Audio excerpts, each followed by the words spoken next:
Hello friends, N K academy 36 में आपका स्वागत है। आज हम ज्ञान बिंदु जीएस एकेडमी पटना के बायोलॉजी नोट्स का chapter 8 respiration of plant and human, पौधे और मानव में श्वसन के सारे ऑब्जेक्टिव प्रश्न देखने वाले हैं, जो कि आने वाले बिहार दरोगा प्रीलिम्स और रेलवे एएलपी में इस चैप्टर से 2 या 3 प्रश्न देखने को मिलता है। इसलिए वीडियो में शुरू से अंत तक बने रहें।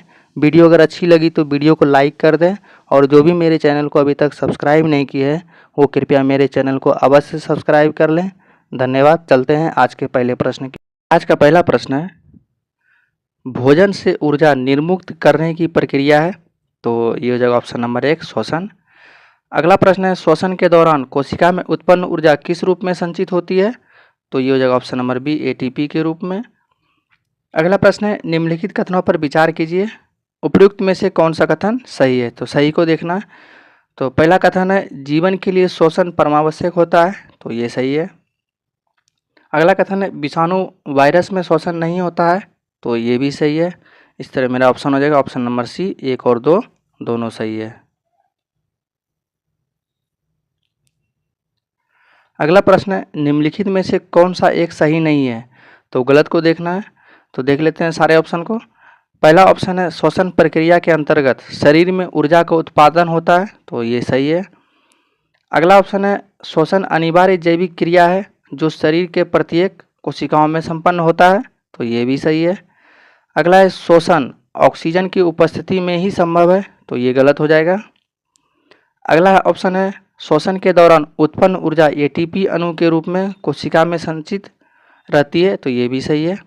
तो इस तरह मेरा ऑप्शन नंबर सी हो जाएगा, ये गलत है। अगला प्रश्न है, श्वसन किस प्रकार की अभिक्रिया है।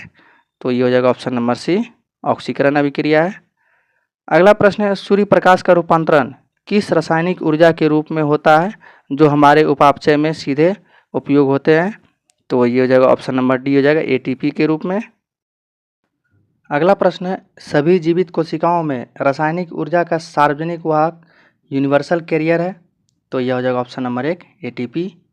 अगला प्रश्न है, निम्नलिखित में किसका उपयोग मुख्यतः कोशिका द्वारा ऊर्जा उत्पादन के लिए की होता है। तो यह हो जाएगा ऑप्शन नंबर 1 ग्लूकोज। अगला प्रश्न है, निम्नलिखित कथनों पर विचार कीजिए, उपयुक्त में से कौन सा कथन सही है। तो सही को देखना है। तो पहला कथन है, श्वसन जो बिना ऑक्सीजन के होता है अवायवीय श्वसन कहलाता है। तो ये सही है। अगला है, अवायवीय श्वसन में माइटोकॉन्ड्रिया की कोई भूमिका नहीं होती है। तो ये भी सही है। अगला है, अवायवीय श्वसन केवल सूक्ष्म जीवों में ही होता है। तो ये गलत हो जाएगा। इस तरह मेरा ऑप्शन हो जाएगा ऑप्शन नंबर 1 और 2 दोनों सही है। अगला है, ग्लाइकोलाइसिस कहाँ संपन्न होता है। तो यह हो जाएगा ऑप्शन नंबर सी हो जाएगा इसका, कोशिका द्रव में।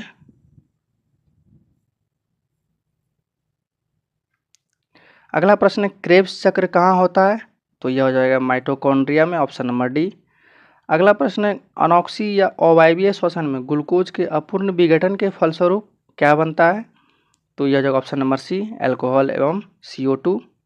अगला प्रश्न, अनॉक्सी या अवायवीय श्वसन में ग्लूकोज के अपूर्ण विघटन के कारण क्या बनता है।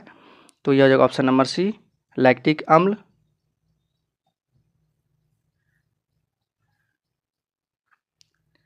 अगला प्रश्न है, निम्नलिखित कथनों पर विचार कीजिए, उपयुक्त में से कौन सा कथन सही है। तो देख लेते हैं। पहला कथन है, सभी कोशिकाएं ऊर्जा उत्पन्न करने के लिए ऑक्सीजन प्रयोग नहीं करती है। तो यह हो जाएगा सही। अगला कथन है, कोशिकाओं में ऊर्जा ऑक्सीजन के बिना भी उत्पन्न हो सकती है। तो ये भी सही हो जाएगा। इस तरह मेरा ऑप्शन नंबर सी हो जाएगा, 1 और 2 दोनों सही है। अगला प्रश्न है, कार्बन डाइऑक्साइड जल और ऊर्जा प्रदान करने के लिए पाइरूवेट का विखंडन निम्नलिखित में किसमें होता है। तो यह हो जाएगा ऑप्शन नंबर बी हो जाएगा, माइटोकॉन्ड्रिया में पाइरूवेट का विखंडन होता है। अगला प्रश्न है, वायवीय या ऑक्सी श्वसन के संबंध में निम्नलिखित में से कौन सा एक सही नहीं है। तो गलत को खोजना है। तो देख लेते हैं इसका। पहला ऑप्शन है, वायवीय श्वसन ऑक्सीजन के उपस्थिति में ही होता है। तो ये सही है। अगला है, वायवीय श्वसन हेतु कोशिका में माइटोकॉन्ड्रिया होना अनिवार्य है। तो ये सही है। अगला है, वायवीय श्वसन एक कोशिकीय जीवों में नहीं होता है। तो ये गलत हो जाएगा। अगला अगला ऑप्शन है वायवीय श्वसन में अत्यधिक ऊर्जा निर्मुक्त होता है, तो ये सही है। इस तरह मेरा ऑप्शन नंबर सी हो जाएगा, सी गलत है। अगला प्रश्न है वायवीय श्वसन में होता है, तो देख लेते हैं इसमें, इसका ऑप्शन नंबर सी हो जाएगा, ग्लाइकोलाइसिस तथा क्रेब्स चक्र वायवीय श्वसन में होता है।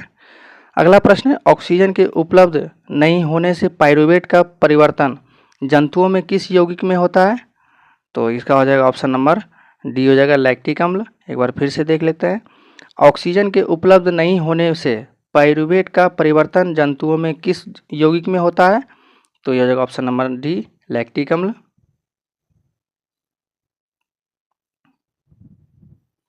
अगला प्रश्न है श्वसन प्रक्रिया में खाद्य पदार्थ का क्या होता है, तो इसमें हो जाएगा ऑप्शन नंबर सी हो जाएगा, विघटन या डिकम्पोजिशन। अगला प्रश्न है श्वसन किस प्रकार की अभिक्रिया है, तो इसका हो जाएगा ऑप्शन नंबर डी हो जाएगा, इनमें से सभी, ऑक्सीकरण, ऊष्माक्षेपी और जैव रासायनिक अभिक्रिया। अगला प्रश्न है निम्नलिखित कथनों पर विचार कीजिए। देख लेते हैं इसका पूरा क्वेश्चन।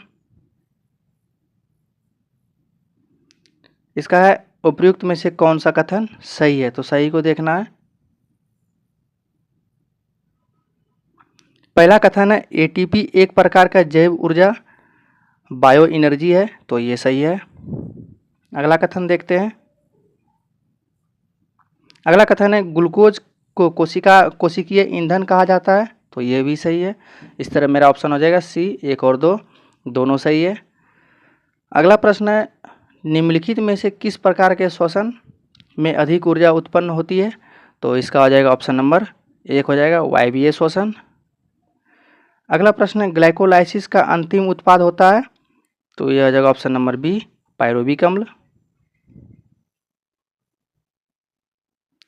अगला प्रश्न है क्रेब्स चक्र के अंतिम में बनता है, तो अंतिम में क्या बनता है, तो इसका ऑप्शन नंबर सी हो जाएगा, CO2 प्लस H2O यानी कार्बन डाइऑक्साइड प्लस जल।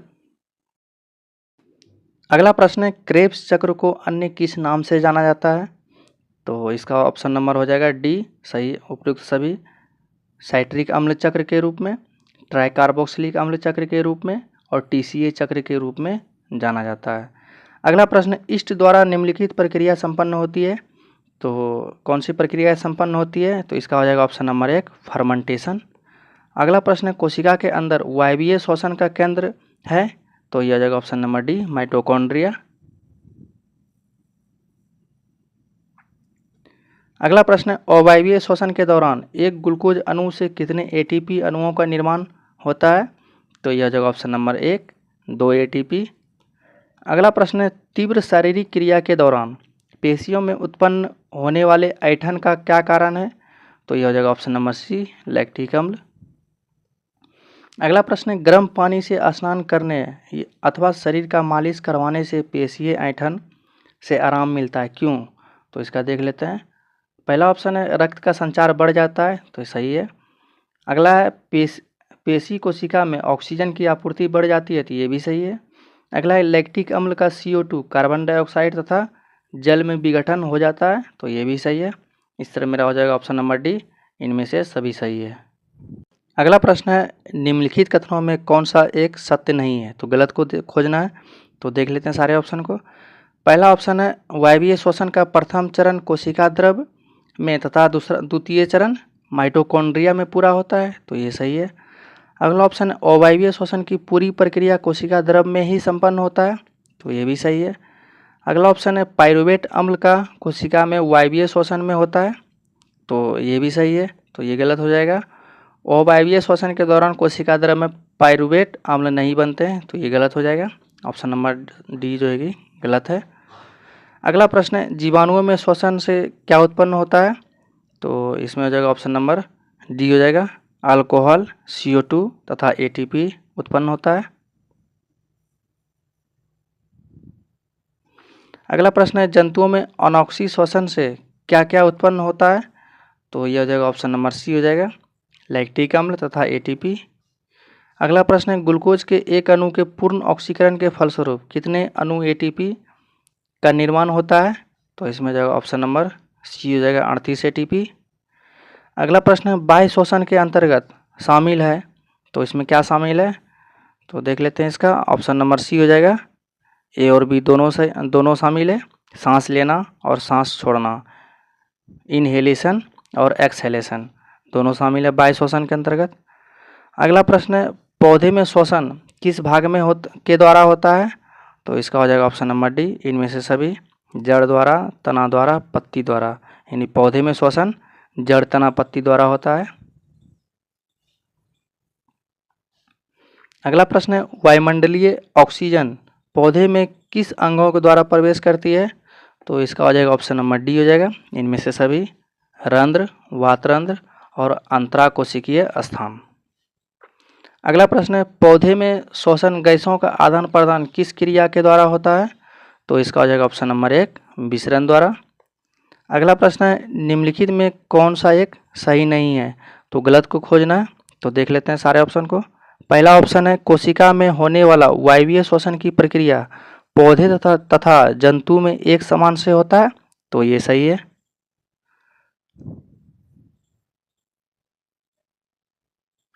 अगला ऑप्शन है, पौधे के प्रत्येक भाग के अलग अलग श्वसन करता है। तो ये भी सही है। अगला है, पौधे में श्वसन गैसों का परिवहन संवहन ऊतक के माध्यम से होता है। तो ये जो है कि गलत हो जाएगा। अगला ऑप्शन है, पौधे में जंतुओं की अपेक्षा श्वसन की गति धीमी होती है। तो ये सही है। इस तरह मेरा ऑप्शन नंबर सी हो जाएगा, ये गलत था। अगला प्रश्न है, पौधे में गैसों के आदान प्रदान के लिए रहते हैं। तो क्या रहते हैं?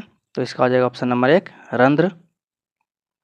अगला प्रश्न है, पौधे में गैसीय विनिमय हेतु पाए जाते हैं। तो यह हो जाएगा ऑप्शन नंबर डी, इनमें से सभी, स्टोमेटा, लेंटिसेल और मूलरोम तीनों जो है कि मूल रूप से पाए जाते हैं पौधे में गैसीय विनिमय हेतु।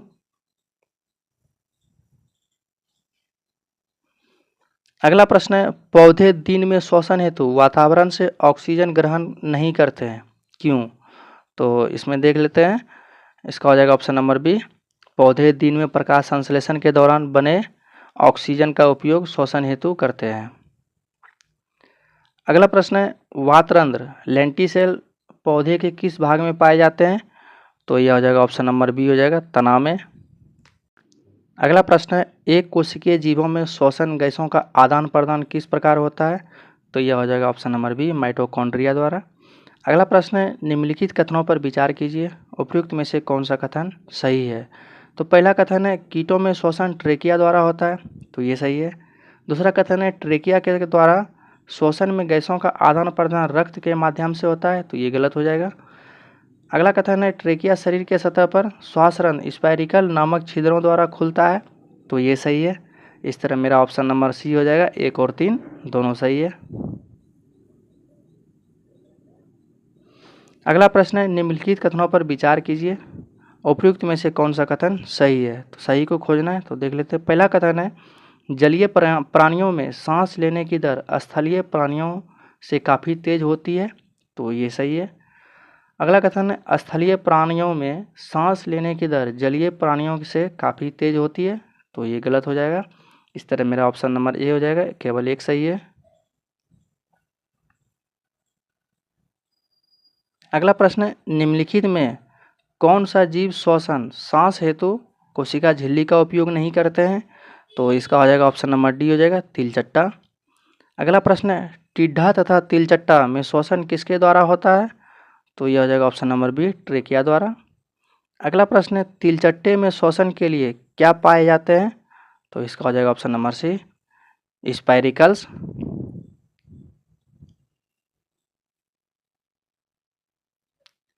अगला प्रश्न है, निम्नलिखित में कौन सा एक सही नहीं है? तो गलत को खोजना है। तो देख लेते हैं सारे ऑप्शन को। पहला ऑप्शन है, मछलियों तथा अन्य जलीय जीव में गिल्स नामक श्वसन अंग होता है। तो ये सही है।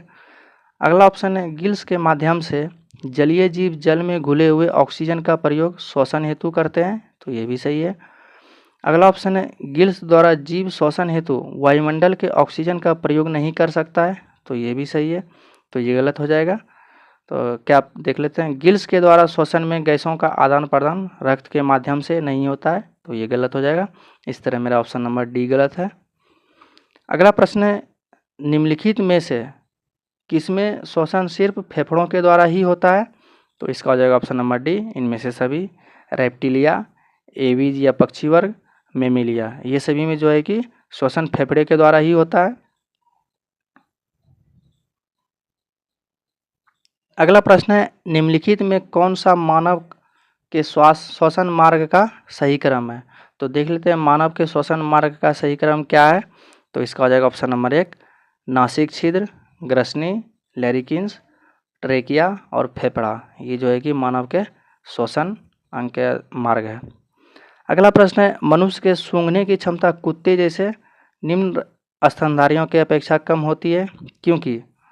तो इसका हो जाएगा ऑप्शन नंबर डी हो जाएगा, मनुष्य के घ्राण क्षेत्र अत्यंत छोटा होता है।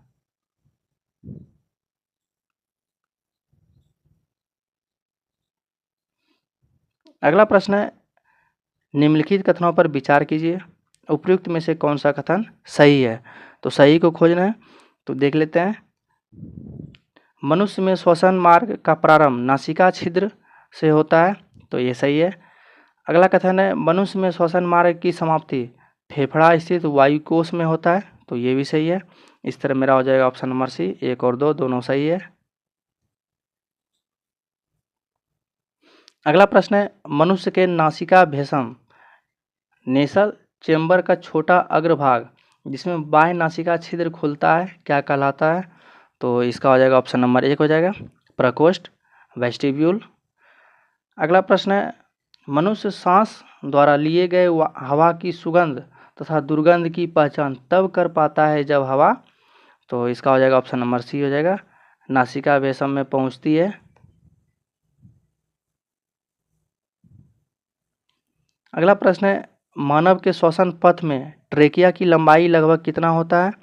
तो इसका हो जाएगा ऑप्शन नंबर बी हो जाएगा, 11 सेंटीमीटर। अगला प्रश्न है, नासिका भेषम की दीवार जो टेढ़ी मेढ़ी घुमावदार प्लेट की तरह होती है उसे क्या कहते हैं? तो इसका हो जाएगा ऑप्शन नंबर बी हो जाएगा, कांची। अगला प्रश्न है, निम्नलिखित में कौन सा एक मानव श्वसन तंत्र का हिस्सा नहीं है? तो यह हो जाएगा ऑप्शन नंबर 1, गिल्स। अगला प्रश्न है, मानव शरीर में स्थित कौन सी रचना वक्ष गुहा, थोरेसिक कैविटी को उदर गुहा, एब्डोमिनल कैविटी से अलग करती है? तो यह हो जाएगा ऑप्शन नंबर बी, डायफ्राम। चलते हैं अगले प्रश्न की ओर।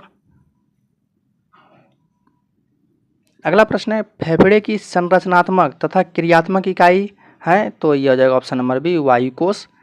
अगला प्रश्न है, ग्रसनी फेरिकिन्स किस मानव तंत्र के अंतर्गत आती है?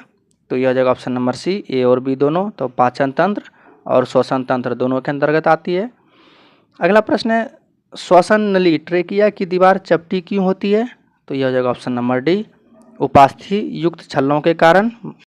अगला प्रश्न है, निम्नलिखित कथनों पर विचार कीजिए, उपयुक्त में से कौन सा कथन सही है? तो सही को खोजना है, तो देख लेते हैं। पहला कथन है, श्वास नली ट्रेकिया वक्ष गुहा में पहुंचते ही दो श्वसनियों ब्रोंकी में विभाजित हो जाती है, तो ये कथन सही है। अगला कथन है, प्रत्येक श्वसनी ब्रोंकी फेफड़े में पहुंचकर श्वसनिकाओं ब्रोंकिल्स में बट जाती है, तो ये भी सही है। अगला कथन है, श्वसनी का अंतिम छोर फेफड़े के वायुकोश एल्वोली में खुलता है, तो ये भी कथन सही है। इस तरह मेरा हो जाएगा ऑप्शन नंबर डी, 1, 2, 3 और 3 सही है। अगला प्रश्न है, मनुष्य के दोनों फेफड़ों में लगभग कितने वायुकोश पाए जाते हैं? तो इसका हो जाएगा ऑप्शन नंबर बी, 3×10⁸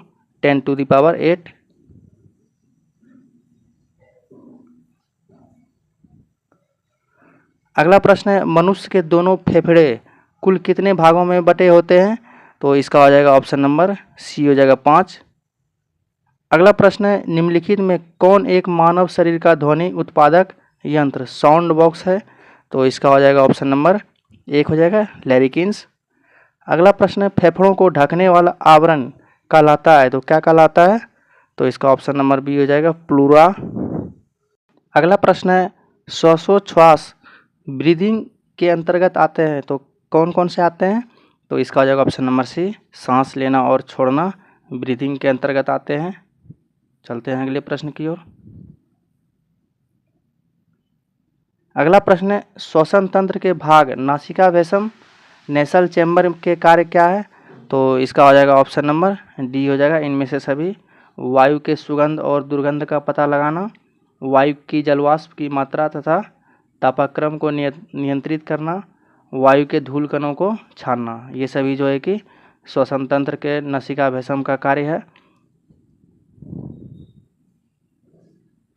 अगला प्रश्न है, निम्नलिखित कथनों पर विचार कीजिए, उपयुक्त में से कौन सा कथन सही है। तो सही को देखना है, तो देख लेते हैं। पहला कथन है, फेफड़ों के अंदर अशुद्ध रक्त की अपेक्षा ऑक्सीजन का दबाव काफ़ी अधिक रहता है, इसलिए ऑक्सीजन फेफड़े से रक्त में जाता है। तो ये कथन सही है। अगला कथन है, फेफड़े के अंदर अशुद्ध रक्त की अपेक्षा कार्बन डाइऑक्साइड का दबाव कम होता है, इसलिए कार्बन डाइऑक्साइड अशुद्ध रक्त के से निकलकर फेफड़े में विसरण करता है। तो ये भी कथन सही है। तो इस तरह मेरा ऑप्शन हो जाएगा ऑप्शन नंबर सी, 1 और 2 दोनों सही है। अगला प्रश्न है, श्वसन वर्णक रिस्पायरेटरी पिगमेंट किसे कहा जाता है। तो इसका हो जाएगा ऑप्शन नंबर बी हो जाएगा हीमोग्लोबिन। अगला प्रश्न है, किसी सामान्य वयस्क व्यक्ति की विश्राम अवस्था में औसत श्वसन दर होती है। तो इसका हो जाएगा ऑप्शन नंबर बी 15 से 18 प्रति मिनट। अगला प्रश्न है, किसी प्रक्रिया द्वारा श्वसन के दौरान गैसें रुधिर में प्रवेश करती है और फिर उसे छोड़ती है। तो इसका हो जाएगा ऑप्शन नंबर बी हो जाएगा विसरण के कारण। एक बार फिर से देख लेते हैं, किस प्रक्रिया द्वारा श्वसन के दौरान गैसें रुधिर में प्रवेश करती है और फिर उसे छोड़ती है। तो ये विसरण के द्वारा होता है। अगला प्रश्न है, श्वसन के दौरान ऑक्सीजन का परिवहन किसके द्वारा होता है। तो इसका हो जाएगा ऑप्शन नंबर 1 रक्त में स्थित हीमोग्लोबिन द्वारा। अगला प्रश्न है, कितने प्रतिशत कार्बन डाइऑक्साइड का परिवहन हीमोग्लोबिन के द्वारा होता है। तो इसका हो जाएगा ऑप्शन नंबर 1 10 से 20%। अगला प्रश्न है, फेफड़े के किस भाग में गैसीय आदान प्रदान होता है। तो इसका हो जाएगा ऑप्शन नंबर बी वायु कोश। अगला प्रश्न है, अंतःश्वसित वायु इंस्पिरेशन तथा उच्छ्वसित वायु एक्सपिरेशन में ऑक्सीजन का प्रतिशत कितना होता है। तो इसका हो जाएगा ऑप्शन नंबर ए हो जाएगा 21% से 16.4%। अगला प्रश्न है, मनुष्य के श्वासोच्छ्वास एक्सहेलेशन में बाहर निकली ऑक्सीजन की मात्रा कितनी % होती है। तो इसका हो जाएगा ऑप्शन नंबर बी हो जाएगा 16%। अगला प्रश्न है, मनुष्य के श्वासोच्छ्वास में बाहर निकली CO2 कार्बन डाइऑक्साइड की मात्रा कितनी होती है। तो इसका हो जाएगा ऑप्शन नंबर बी 4%।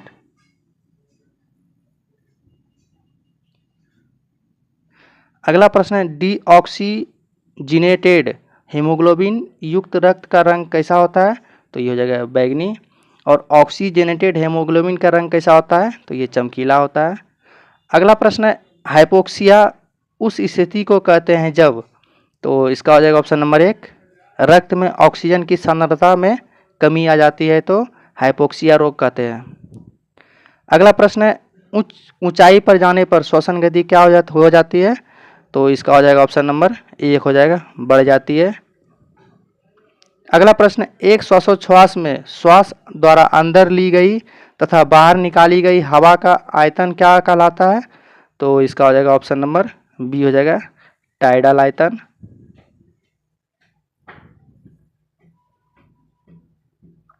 अगला प्रश्न है, हेमोग्लोबिन से जुटकर CO2 क्या बनाता है। तो इसका हो जाएगा ऑप्शन नंबर बी हो जाएगा कार्बोक्सी हीमोग्लोबिन। अगला प्रश्न है, मनुष्य के फेफड़े का महत्तम आयतन फेफड़े की क्षमता कितनी होती है।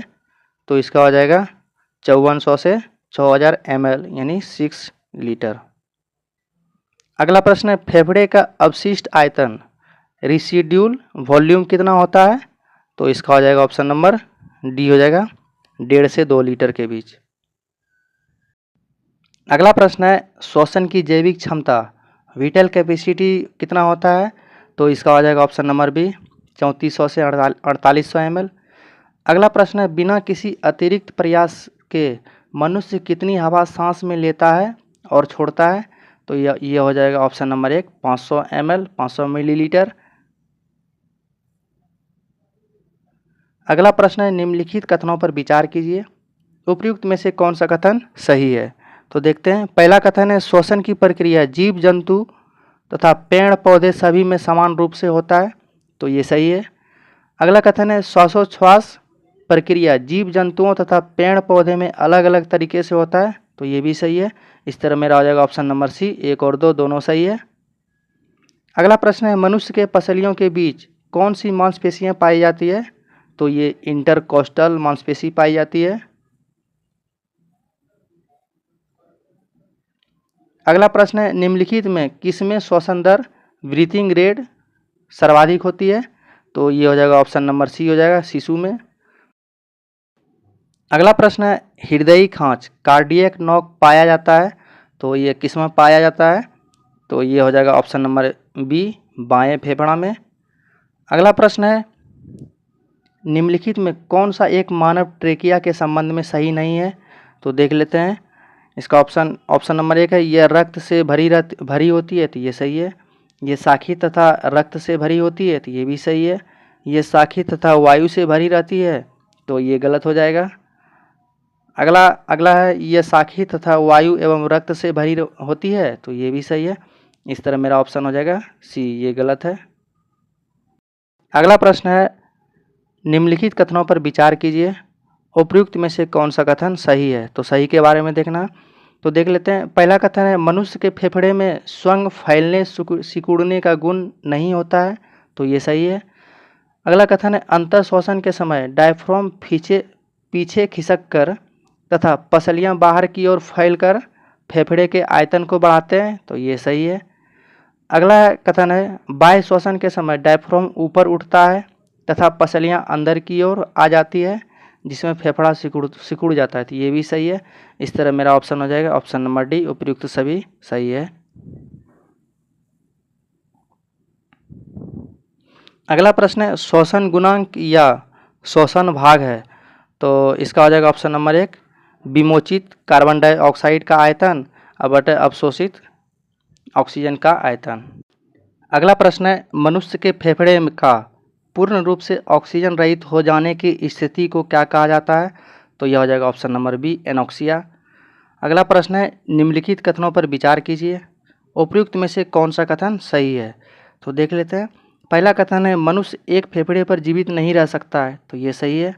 अगला कथन है, मनुष्य एक फेफड़े पर जीवित रह सकता है परंतु उसकी कार्य क्षमता कम हो जाती है, तो ये गलत हो जाएगा। इस तरह मेरा ऑप्शन नंबर 1 हो जाएगा, केवल एक सही है।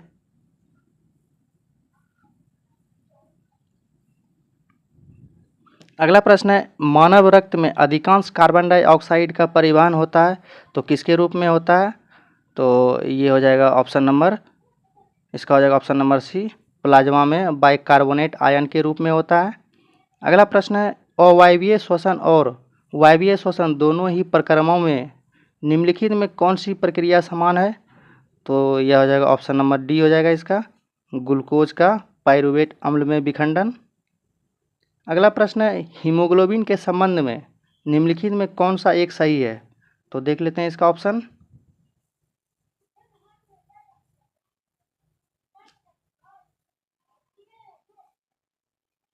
इसका हो जाएगा ऑप्शन नंबर हो जाएगा सी हो जाएगा, हीमोग्लोबिन कार्बन डाइऑक्साइड तथा ऑक्सीजन दोनों का वहन कर सकता है। अगला प्रश्न है, मानव शरीर में लौह पुंज किसमें है? तो यह हो जाएगा ऑप्शन नंबर 1 हो जाएगा, रक्त में। फिर से देख लेते हैं, मानव शरीर में लौह पुंज किसमें है? तो यह रक्त में लौह पुंज पाया जाता है। अगला प्रश्न है, कोशिका में एटीपी संश्लेषण के समय किस तत्व की उपयोगिता होती है? तो यह हो जाएगा ऑप्शन नंबर डी, फास्फोरस की। अगला प्रश्न है, शरीर में अधिकतम एटीपी का निर्माण श्वसन के किस क्रिया में होता है? तो यह हो जाएगा ऑप्शन नंबर बी, क्रेब्स चक्र।